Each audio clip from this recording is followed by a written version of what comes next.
one of the biggest things in investing is don't be smart. Be foolish. There's a program out there called Motley Fool, which I use them from time to time. They're literally, it's when it comes to investing is be foolish. Be the opposite of what the market is, basically.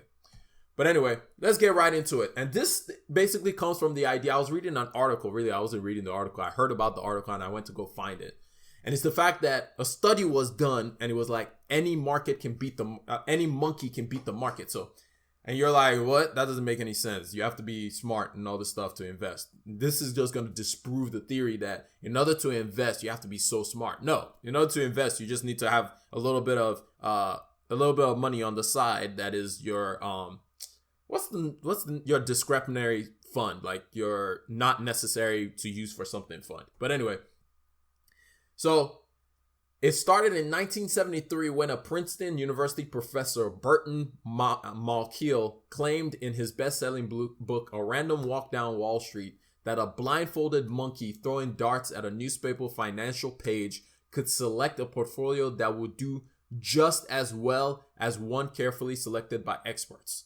And you're like, that's not possible. That's a lie. This is a joke. But of course, because I'm presenting it to you, you already know that this thing was very possible. Well, the thing was, Malkiel was wrong, stated Rob Arnott, CEO of Research Affiliates, while speaking at the IMN Global Indexing and ETF Conference earlier this month. This article was written in 2012. The monkeys have done a much better job than the experts and the stock market. And you're like, what? What do you mean the monkeys did better than the stock market? That doesn't make sense. The monkeys didn't know what they were doing. They were literally just throwing darts at a board. Anyway, it continues and it says, in their yet to be published article, the companies randomly selected 100 portfolio containing 30 stocks from 1,000 stock universe. They repeated this process every year from 1964 to 2010 and tracked the results. The process replicated 100 monkeys throwing darts at the stock pages every year. Amazingly, on average, 98 of the 100 monkey portfolios beat the 1,000 stock capitalization weighted stock universe each year. Like, think about that. The 1,000 companies that the monkeys selected beat out professional investors. People who look at all the numbers, who look at everything. Monkeys just selecting random companies beat out those investors. And so you're like, what? That doesn't make any sense. Like that, and for me, it didn't make any sense. So they broke it down. The idea is it that you should go out there and start buying some golden monkeys to help you select your portfolio and to help you select companies to invest in? No, that's not what this is about.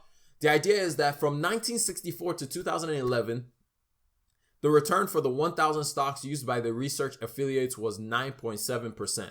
The 30 largest companies in the 1,000 made up about 40% of the capitalization weight, but their return was only 8.6% annually.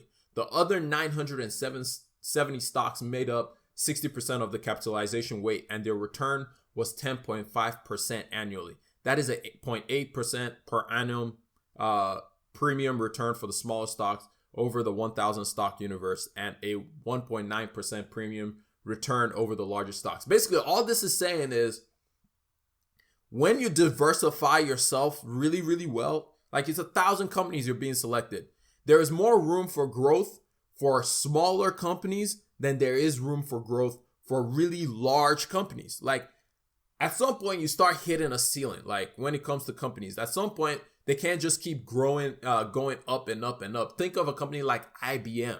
IBM started hitting a ceiling and started coming the other way. There was a reverse to the whole thing. There was an inverse to how IBM has been going recently. Now, it doesn't mean that they can't come back up, but it means that there's something that you won't just see the amount of growth that you can see from smaller corporations.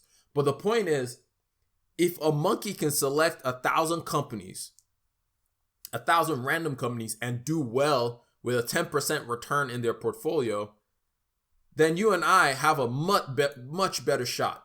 And I've been reading this book by Benjamin Graham. If you don't know who Benjamin Graham is, he's literally like, basically, Warren Buffett says like he's the best investor he ever knew, mainly because Warren Buffett worked for him. And then look at who we look at for all our investing advice, at least one of the people that I look at a lot for a lot of investing advice is Warren Buffett, because he's kind of like the sage of our age. When he talks, we listen. Everything he says, we listen to it. And so he said that Benjamin Graham, who wrote this book called The Intelligent Investor, was one of the most intelligent people when it comes to investing. And a lot of the theories that he uses on a day-to-day basis, he learned from Benjamin Graham. But one of the quotes that he said from his book was this: if you merely try to bring just a little extra knowledge and cleverness to bear upon your investment program, instead of realizing a little better than normal results, you may well find that you have done worse, end quote. He said, if you bring just a little extra knowledge and cleverness, if you try to be clever when you're investing, if you try to look at graphs and do all this fancy stuff that people like to talk about, you try to do all this stuff, what you end up finding out is a lot of times you have worse returns than if you were just kind of on the sidelines.